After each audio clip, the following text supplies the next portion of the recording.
കുടുംബക്ഷേത്രത്തിലെ ഉത്സവ പരിപാടിക്ക് രാമകൃഷ്ണനെ ക്ഷണിക്കും. പത്മശ്രീക്ക് സഹായം അഭ്യർത്ഥിച്ച് കലാമണ്ഡലം ഗോപി ബന്ധപ്പെട്ടിരുന്നുവെന്നും സുരേഷ് ഗോപി. വീണ്ടും സുരേഷ് ഗോപി മനസ്സ് തുറന്നിരിക്കുകയാണ്. ലോക്സഭാ തെരഞ്ഞെടുപ്പിലെ തൃശൂരിലെ NDA സ്ഥാനാർത്ഥി സുരേഷ് ഗോപി തന്റെ നിലപാടുകൾ ഒരിക്കൽ കൂടി വെട്ടിത്തുറന്നു പറഞ്ഞിരിക്കുകയാണ്. പത്മശ്രീ അവാർഡിന് സഹായം അഭ്യർത്ഥിച്ച് കലാമണ്ഡലം ഗോപി തന്നെ ബന്ധപ്പെട്ടിരുന്നുവെന്നാണ് തൃശൂരിലെ NDA സ്ഥാനാർത്ഥി സുരേഷ് ഗോപി പറയുന്നത്. കലാമണ്ഡലം ഗോപിയെയും കുടുംബത്തെയും മാനിച്ചാണ് ഒന്നും പുറത്ത് പറയാതിരുന്നതെന്നും അദ്ദേഹം മാധ്യമങ്ങളോട് പറഞ്ഞു. കലാമണ്ഡലം ഗോപിയെ വീട്ടിലെത്തി കാണില്ലെന്നും അദ്ദേഹം വ്യക്തമാക്കി. കലാമണ്ഡലം ഗോപിക്ക് ചില രാഷ്ട്രീയ ബാധ്യതകളുണ്ട്. ആ രാഷ്ട്രീയ ബാധ്യതകൾ ഓർത്താണ് വീട്ടിലേക്ക് പോകാത്തതെന്നും സുരേഷ് ഗോപി കൂട്ടിച്ചേർത്തു. RLV രാമകൃഷ്ണനെതിരായ കലാമണ്ഡലം സത്യഭാമയുടെ വിവാദ പരാമർശത്തിലും സുരേഷ് ഗോപി പ്രതികരിച്ചു. വിവാദങ്ങളിൽ കക്ഷി ചേരാനില്ലെന്ന് അദ്ദേഹം വ്യക്തമാക്കി.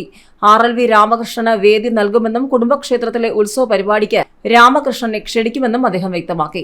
പ്രതിഫലം നൽകിയാകും ക്ഷണിക്കുകയെന്നും സുരേഷ് ഗോപി കൂട്ടിച്ചേർത്തു. സുരേഷ് ഗോപി വേദി നൽകുമെന്ന് അറിയിച്ചതിൽ സന്തോഷമുണ്ടെന്ന് RLV രാമകൃഷ്ണൻ പ്രതികരിച്ചു. കലാമണ്ഡലം സത്യഭാമയ്ക്കെതിരെ പരാതി നൽകുമെന്ന് അദ്ദേഹം വ്യക്തമാക്കി. പോലീസിനും സാംസ്കാരിക വകുപ്പിനും മുഖ്യമന്ത്രിക്കുമാണ് പരാതി നൽകുക. ഒരു യൂട്യൂബ് ചാനലിന് നൽകിയ അഭിമുഖത്തിനിടെയായിരുന്നു സത്യഭാമയുടെ വിവാദ പരാമർശം. മോഹിനിയായിരിക്കണം എപ്പോഴും മോഹിനിയാട്ടം കളിക്കേണ്ടത്. ഇയാളെ കണ്ടുകഴിഞ്ഞാൽ കാക്കയുടെ നിറം, എല്ലാം കൊണ്ടും കാലിങ്ങനെ അകത്തിവെച്ചു കളിക്കുന്ന കലാരൂപമാണ് മോഹിനിയാട്ടം. ഒരു പുരുഷൻ ഇങ്ങനെ മോഹിനിയാട്ടം കളിക്കുകയെന്ന് പറഞ്ഞാൽ ഇതുപോലൊരു അരോചകത്വം വേറെയില്ല. ആൺപിള്ളേർക്ക് മോഹിനിയാട്ടം ചേരുകയാണെങ്കിൽ തന്നെ അവർക്ക് അതുപോലെ സൗന്ദര്യം വേണം. ആൺപിള്ളേരിൽ നല്ല സൗന്ദര്യമുള്ളവർ ഇല്ലേ? ഇവനെ കണ്ടാൽ ദൈവം പോലും പെറ്റ തള്ള പോലും സഹിക്കില്ല എന്നായിരുന്നു സത്യഭാമ പറഞ്ഞത്. ഏതായാലും സുരേഷ് ഗോപി കലാമണ്ഡലം ഗോപി വിവാദത്തിൽ പ്രതികരണവുമായി വീണ്ടും സുരേഷ് ഗോപി വന്നതോടെ സമൂഹ മാധ്യമങ്ങളിൽ ഈ വിഷയം വീണ്ടും ചർച്ചയാവുകയാണ്. നേരത്തെ സന്ദീപ് വാര്യർ അടക്കമുള്ളവർ സുരേഷ് ഗോപിക്ക് പിന്തുണയുമായി രംഗത്ത് വന്നിരുന്നു. സുരേഷ് ഗോപി കലാമണ്ഡലം വിവാദത്തിൽ പത്മ പുരസ്കാരം തരപ്പെടുത്തി തരുവാൻ കഴിയുമോ എന്ന് ആദ്യം സുരേഷ് ഗോപിയോട് അങ്ങോട്ട് ചോദിച്ചത് കലാമണ്ഡലം ഗോപി.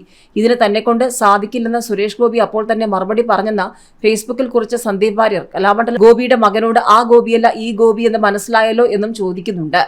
ഒരു മനുഷ്യനെ കള്ള വാർത്തകൾ കൊടുത്ത് തേജോവധം ചെയ്യുന്നതിൽ ഒരു പരിധിയുണ്ടെന്ന് സന്ദീപ് വാര്യർ മാധ്യമങ്ങളെ ഓർമ്മപ്പെടുത്തുകയും ചെയ്യുന്നുണ്ട്. വിവാദങ്ങൾക്ക് പിന്നാലെ സുരേഷ് ഗോപിയെ കലാമണ്ഡലം ഗോപി വീട്ടിലേക്ക് ക്ഷണിച്ചിരുന്നു. വർഷങ്ങളായി ബന്ധമുള്ള സുരേഷ് ഗോപിയുമായി ഒരു പ്രശ്നവുമില്ല. തന്നെ സ്നേഹിക്കുന്ന ആർക്കും എപ്പോഴും വീട്ടിലേക്ക് വരാം. സുരേഷ് ഗോപിക്കായി വോട്ട് ചോദിക്കില്ല. സുരേഷ് ഗോപിയും താനും തമ്മിലുള്ള സ്നേഹബന്ധം രാഷ്ട്രീയത്തിന് ഉപയോഗിക്കേണ്ട. സ്നേഹബന്ധത്തിന്റെ പേരിൽ സുരേഷ് ഗോപിയും മുരളീധരനും ജയിക്കണമെന്നുണ്ട്. പക്ഷെ താൻ അടിയുറച്ച ഇടതുപക്ഷക്കാരനാണെന്നും ഗോപിയാശാൻ പറഞ്ഞതുമൊക്കെ മാധ്യമങ്ങൾ ചർച്ചയാക്കിയിരുന്നു.